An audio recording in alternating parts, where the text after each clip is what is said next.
അധ്യായം 11. അല്പം ഭോഷത്വം സംസാരിക്കുന്നത് നിങ്ങൾ സഹിക്കുമെന്ന് പ്രതീക്ഷിക്കുന്നു. നിങ്ങൾ ഇപ്പോൾ തന്നെ എന്നോട് സഹിഷ്ണുത കാണിക്കുന്നുണ്ടല്ലോ. എനിക്ക് നിങ്ങളോട് ദൈവികമായ അസൂയ തോന്നുന്നു. എന്തെന്നാൽ നിർമ്മലമായ വധുവിനെ അവളുടെ ഭർത്താവിനെന്നതുപോലെ നിങ്ങളെ ക്രിസ്തുവിന് സമർപ്പിക്കേണ്ടതിന് ക്രിസ്തുവുമായി നിങ്ങളുടെ വിവാഹ നിശ്ചയം ഞാൻ നടത്തി. എന്നാൽ സർപ്പം ഹൗവായെ തന്ത്രപൂർവം ചതിച്ചതുപോലെ നിങ്ങളുടെ ചിന്തകൾ ക്രിസ്തുവിലുള്ള ലാളിത്യത്തിലും വിശുദ്ധിയിലും നിന്ന് വ്യതിചലിക്കപ്പെടുമോ എന്ന് ഞാൻ ഭയപ്പെടുന്നു. എന്തെന്നാൽ ഞങ്ങൾ പ്രസംഗിച്ചതല്ലാത്ത മറ്റൊരു യേശുവിനെ ആരെങ്കിലും ഒന്ന് പ്രസംഗിക്കുകയോ, നിങ്ങൾ സ്വീകരിച്ചതല്ലാത്ത മറ്റൊരാത്മാവിനെ നിങ്ങൾ സ്വീകരിക്കുകയോ, നിങ്ങൾ കൈക്കൊണ്ടതല്ലാത്ത മറ്റൊരു സുവിശേഷം നിങ്ങൾ കൈക്കൊള്ളുകയോ ചെയ്താൽ നിങ്ങൾ അനായാസം അതിനെല്ലാം കീഴടങ്ങുകയായിരിക്കും ചെയ്യുക. ഈ അപ്പസ്തോല പ്രമാണികളെക്കാൾ ഒട്ടും കുറഞ്ഞവനല്ല ഞാനെന്നാണ് എൻ്റെ വിശ്വാസം. എനിക്ക് പ്രസംഗചാതുര്യം കുറവായിരിക്കാം, എങ്കിലും അറിവിൽ ഞാൻ പിന്നോക്കമല്ല. എല്ലാ കാര്യങ്ങളിലും എല്ലാ വിധത്തിലും ഇത് ഞങ്ങൾ വെളിപ്പെടുത്തിയിട്ടുണ്ടല്ലോ.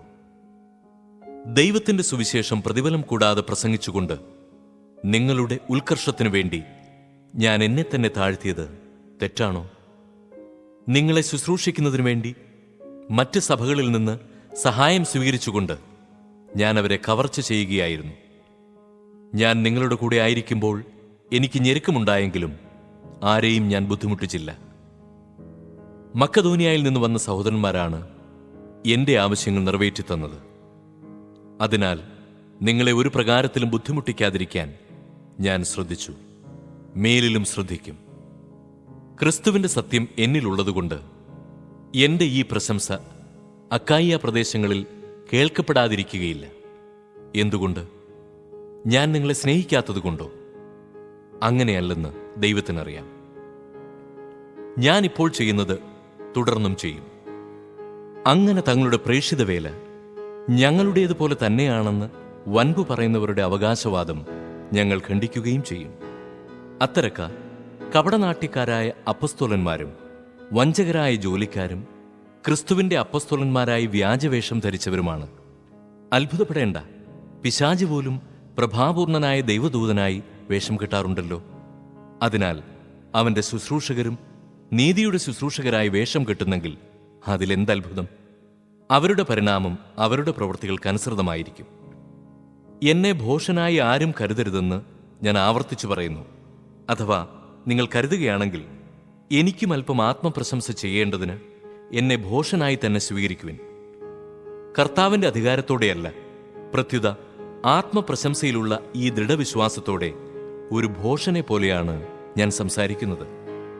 പലരും ലൗകിക കാര്യങ്ങളെപ്പറ്റി പ്രശംസിക്കാറുള്ളതുപോലെ ഞാനും പ്രശംസിക്കും. ബുദ്ധിമാന്മാരായ നിങ്ങൾ വിഡ്ഢികളോട് സന്തോഷപൂർവ്വം സഹിഷ്ണുത കാണിക്കാറുണ്ടല്ലോ.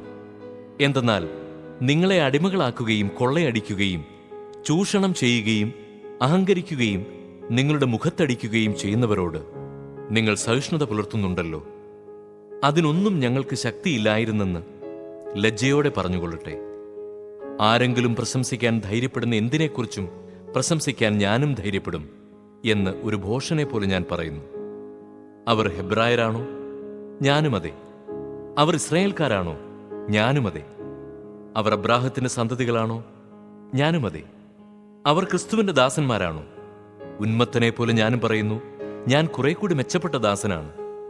അവരെക്കാൾ വളരെയേറെ ഞാൻ അധ്വാനിച്ചു, വളരെ കൂടുതൽ കാരാഗൃഹവാസം അനുഭവിച്ചു, എണ്ണമറ്റ വിധം പ്രഹരമേറ്റു, പലതവണ മരണവക്ത്രത്തിൽ അകപ്പെട്ടു, 5 പ്രാവശ്യം യഹൂദരുടെ കൈകളിൽ നിന്ന് 1 കുറയെ 40 അടി വീതം ഞാൻ കൊണ്ടു, 3 പ്രാവശ്യം വടികൊണ്ടടിക്കപ്പെട്ടു, ഒരിക്കൽ കല്ലെറിയപ്പെട്ടു, 3 പ്രാവശ്യം കപ്പലപകടത്തിൽപ്പെട്ടു, ഒരു രാത്രിയും ഒരു പകലും കടലിൽ ഒഴുകി നടന്നു. തുടരെയുള്ള യാത്രകൾക്കിടയിൽ നദികളിൽ വെച്ചും കൊള്ളക്കാരിൽ നിന്നും സ്വന്തക്കാരിൽ നിന്നും വിജാതീയരിൽ നിന്നും എനിക്ക് അപകടങ്ങളുണ്ടായി. നഗരത്തിൽ വെച്ചും വിജനപ്രദേശത്ത് വെച്ചും കടലിൽ വെച്ചും അപകടങ്ങളിൽ അകപ്പെട്ടു. വ്യാജ സഹോദരിൽ നിന്നുള്ള അപകടങ്ങൾക്കും ഞാൻ അധീനനായി. കഠിനാധ്വാനത്തിലും വിഷമസന്ധികളിലും നിരവധി രാത്രികളിലെ ജാഗരണത്തിലും വിശപ്പിലും ദാഹത്തിലും പലപ്പോഴും ഉപവാസത്തിലും തണുപ്പിലും നഗ്നതയിലും ഞാൻ ജീവിച്ചു. ഇവയ്ക്കെല്ലാം പുറമെ സകല സഭകളെയും കുറിച്ചുള്ള എൻ്റെ ഉത്കണ്ഠ അനുദിനം എന്നെ അലട്ടിക്കൊണ്ടുമിരിക്കുന്നു. ആര് ബലഹീനനാകുമ്പോഴാണ് ഞാൻ ബലഹീനനാകാതിരിക്കുന്നത്? ആര് തെറ്റ് ചെയ്യുമ്പോഴാണ് എൻ്റെ ഹൃദയം കത്തിയെരിയാത്തത്? എനിക്ക് പ്രശംസിക്കണമെന്നുണ്ടെങ്കിൽ എൻ്റെ ബലഹീനതകളെക്കുറിച്ചായിരിക്കും ഞാൻ പ്രശംസിക്കുക.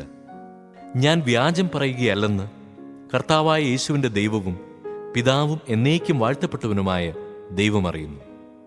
ദമാസ്കസിൽ വെച്ച് എന്നെ പിടികൂടുന്നതിനു വേണ്ടി അരേത്താസ് രാജാവിൻ്റെ ദേശാധിപതി ദമാസ്കസ് നഗരത്തിന് കാവലേർപ്പെടുത്തി. എന്നാൽ മതിലിലുള്ള ഒരു കിളിവാതിലിലൂടെ കുട്ടയിൽ ഞാൻ താഴേക്കിറക്കപ്പെട്ടു. അങ്ങനെ അവൻ്റെ കൈകളിൽ നിന്ന് ഞാൻ രക്ഷപ്പെട്ടു.